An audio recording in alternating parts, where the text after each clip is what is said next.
안녕하세요. 이상튜브입니다. 국산 전투기 KF-21 보라매가 19일 첫 시험 비행에 성공했습니다. 김대중 정부 시절인 2001년 한국형 전투기 개발을 선언한 지 21년 만에 우리 손으로 만든 전투기가 창공으로 비상한 것입니다. 이로써 한국은 세계 8번째 초음속 전투기 개발국으로 등극했습니다. 이날 시험 비행은 KF-21 제작사인 한국항공우주산업의 본사가 있는 경남 사천의 공군 제3훈련비행단에서 진행됐습니다. 수직 꼬리 날개에 001이라는 숫자와 조종석 아래 태극기가 그려진 KF-21 CJ1호기는 활주로를 박차고 이륙한 뒤 3-40분간 인근 상공을 비행하면서 엔진을 비롯한 기본적인 기체 성능을 점검한 뒤 안착했습니다. 향후 최종 완성 기체에 장착되는 유럽제 미티어 공대공 미사일 4발도 시험 장착했습니다. 방위사업청 관계자는 첫 시험 비행인 만큼 시속 약 400km 안팎으로 저속과 저고도로 날면서 항법 장비와 계기 장치의 정상 작동, 비행 안전성을 테스트했다고 말했습니다. 이번 시험 비행을 시작으로 향후 4년간 6대의 시제기가 2200여 차례의 비행 시험을 진행하게 됩니다. 덧붙이자면 프로토타입 2호기는 9월에 비행 테스트가 진행되며 3호기와 4호기가 연내에 5호기와 6호기가 2023년 상반기까지 비행 테스트를 개시할 예정입니다. 이어 2026년까지 2000회 이상의 비행 시험을 실시해 성능 문제를 확인하고 모든 공정을 통과하면 2026년 안에 양산이 시작될 예정입니다. KF-21은 공군의 노후 전투기를 대체하기 위해 2015년 말부터 개발에 착수했으며 2015년에서 2026년 사이에 인도네시아와 함께 추진하는 체계 개발에 8조 1천억 원이 투입되고 2026년에서 2028년 사이에 한국 단독으로 추진하는 추가 무장시험 등의 7천억 원 등 총 8조 8천억 원이 투입되는 사상 최대 규모의 방위력 증강 사업입니다.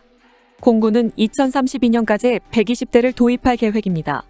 이처럼 한국의 KF-21이 첫 비행에 성공하자 일본 최대의 밀리터리 채널에도 소개되고 있으며 많은 댓글들이 달리고 있습니다. 그럼 일본 밀떡들은 한국의 KF-21의 첫 비행을 어떻게 보고 있는지 살펴보겠습니다.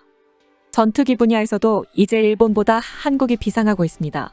한국은 자체 개발로 4.5세대 전투기를 개발하고 있고 지상주행 시험까지 마치고 곧바로 비행 시험까지 성공시켰습니다. 반면 일본은 전투기 개발에 대한 노하우와 기술도 없는데 분수도 모르고 만들지도 못하는 5세대 전투기나 개발하고 있습니다. 한국은 미국과 영국에 의지하는 일본과는 다른 방향으로 가고 있습니다. 이제 없어져 버린 X2 실증기가 불쌍하게 되었습니다. 5세대 전투기도 개발하지 못하는 일본이 6세대 전투기를 어떻게 개발을 합니까? 일본은 헛일하고 있습니다. KF-21은 해외에서 기술 지원을 받고 있고 엔진도 미국에서 수입했습니다. 그리고 FX는 5세대를 넘는 차세대 전투기이고 미국과 영국이 부탁해서 개발된 것도 아닙니다. 일본과 영국은 대등한 관계이고 아무리 생각해도 기술과 노하우도 한국보다 일본이 위인 것 같습니다. 아직까지 이렇게 말하고 있는 사람이 있다는 것이 안타깝습니다. 일본이 영국과 개발하는 차기 전투기는 5세대 전투기 수준의 성능에 머물 것으로 보입니다. 게다가 일본과 영국의 대등한 관계라는 것도 잘못된 생각입니다. 영국은 일본 기술 없이도 템페스트를 개발할 수 있지만 일본은 영국 기술이 없으면 차기 전투기를 개발하는 것이 불가능합니다. 이게 팩트입니다. 같은 일본인들이 욕하고 있는 일본의 X2, 엔진을 포함해 부품의 90% 이상이 일본산인 X2는 2016년 4월 22일에 첫 비행했지만 한국은 이제야 첫 비행에 성공했습니다. 뭐랄까 X2는 양산을 목표로 개발을 시작한 것이 아니라 단순한 기술 실증기입니다. 기술 실증기는 지금까지 쌓아올린 시뮬레이션과 실험에서의 연구 성과와 현실에서의 차이를 확인하기 위한 물건입니다.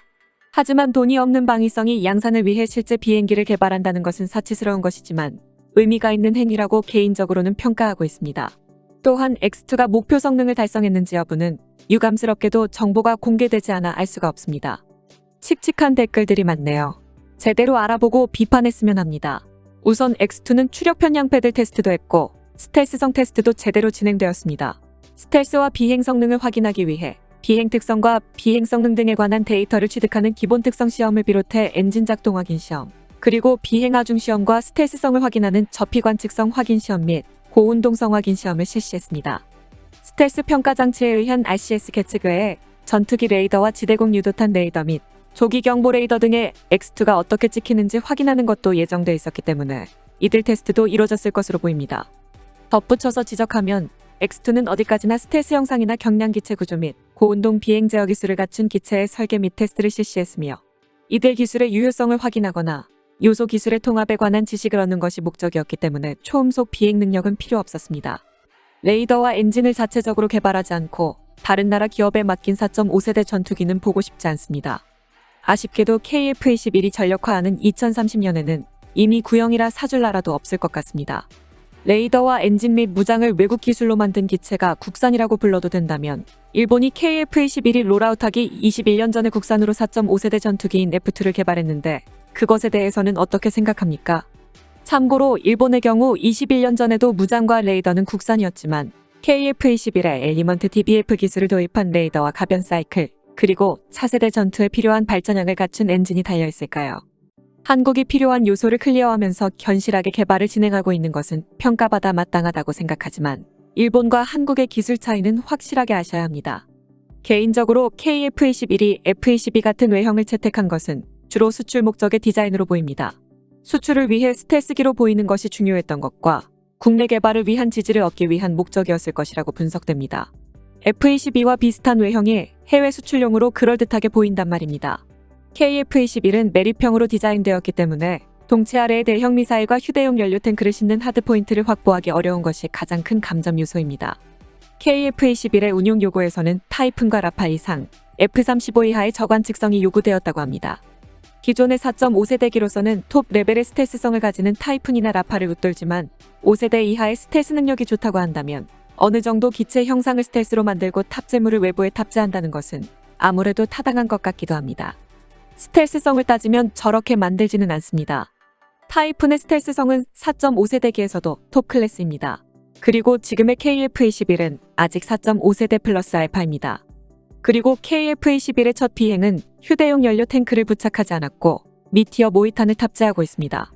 KF-21은 속도를 높이다 보면 플래터가 나오거나 강도 부족이 드러나거나 여러 문제가 생길 수도 있습니다.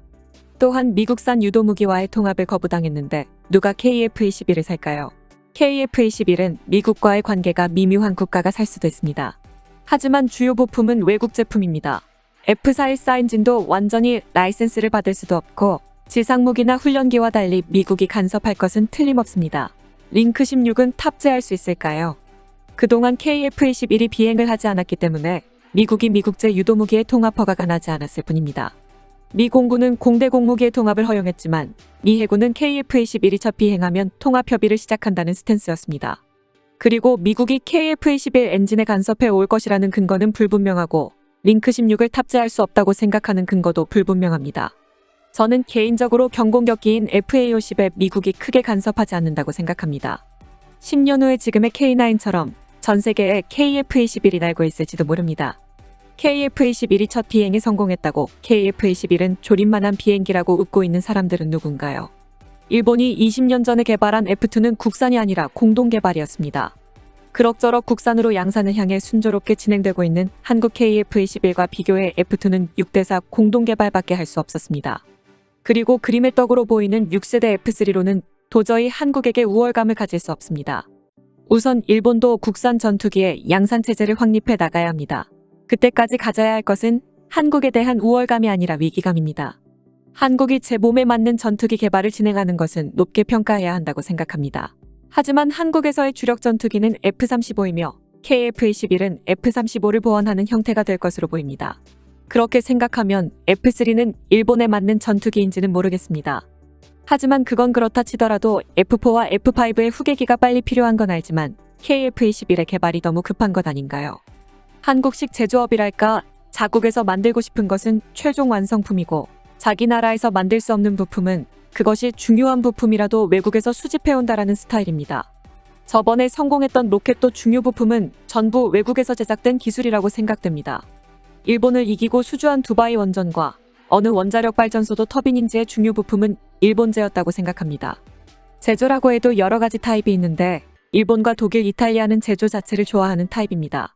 하지만 한국과 중국은 물건 만드는 그 자체는 좋아하지 않지만 물건을 만들면 돈을 벌 수 있다는 것을 일본을 보고 알게 되어 제조업을 시작하는 계통의 나라라는 생각이 듭니다. 그래서 알맹이 따위는 아무래도 좋고 최종 제품을 만들어서 우리가 만들었어요라고 홍보하는 것에 만족감을 느낀다고 생각합니다. 그래서 돈을 벌 수 있는 다른 방법이 있다면 우수한 인재들이 그쪽으로 옮겨갈 것이기 때문에 장기적으로는 제조업으로서 경쟁력의 지속성은 없다고 생각합니다.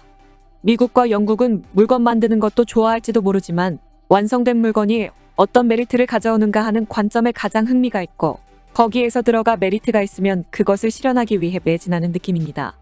일본과 독일은 메리트 같은 것은 아무래도 좋고 물건을 만드는 것 자체에 만족감을 느끼는 나라들입니다.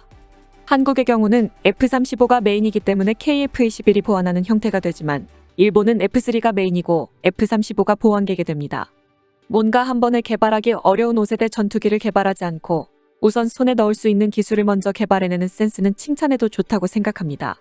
단지 요소 기술에서 꾸준히 데이터를 쌓아 올리고 있는 것은 아니기 때문에 뭔가 문제가 발생하면 원인을 특정할 수 없거나 할 수 있어도 대책을 세울 수 없는 부분이 반드시 발생할 것입니다. 우선 한국은 KF-21의 첫 비행에 성공했지만 앞으로 무기를 탑재해서 발사 시험을 진행하면 기체 주위의 기류 때문에 기체에 부딪혔다는 등의 문제가 생길 수도 있습니다. 한국 공군은 2000년대 후반부터 로우급의 FA-50과 미들급의 KF-21, 하이급의 F-35와 밸런스가 맞는 진용이 되었습니다. 공격력이 매력적인 F-15K는 어떻게 될까요? 그나저나 한국은 KF-16과 F-4, F-5도 있어서 굉장히 많은 기종수를 보유하고 있는 것으로 보입니다. 한국이 KF-21의 비행에 성공했다고 하니 갑자기 KF-21에 이상한 말을 하는 사람들이 많아지고 있습니다. 밀리터리 채널이라 1년 전까지만 해도 KF-21에 대해서 제대로 말할 수 있었는데 뭔가 아쉬운 생각이 듭니다. 한국은 최고급 야채와 고기를 받아서 최고급 요리를 만들었습니다. 재료가 신선해도 요리를 못하면 그저 맛없는 요리가 되는 것입니다. 현재 많은 사람들의 댓글에는 전투기를 통합하는 부분이 얼마나 중요한지 이해하지 못한 사람이 너무나 많습니다. 제가 일본의 밀리터리 채널을 여러 해 동안 보아왔고 밀리터리 채널이라 한국 무기에 대한 글이 나와도 비교적 객관적인 시선으로 바라봤지만 이번처럼 질투 어린 댓글이 많은 적은 이번이 처음이었습니다. 아마도 KF-21의 첫 비행이 그동안 참아왔던 일본 밀떡들의 질투심을 유발한 것처럼 보입니다. 이상 마치겠습니다. 시청해주셔서 고맙습니다. 이상튜브였습니다.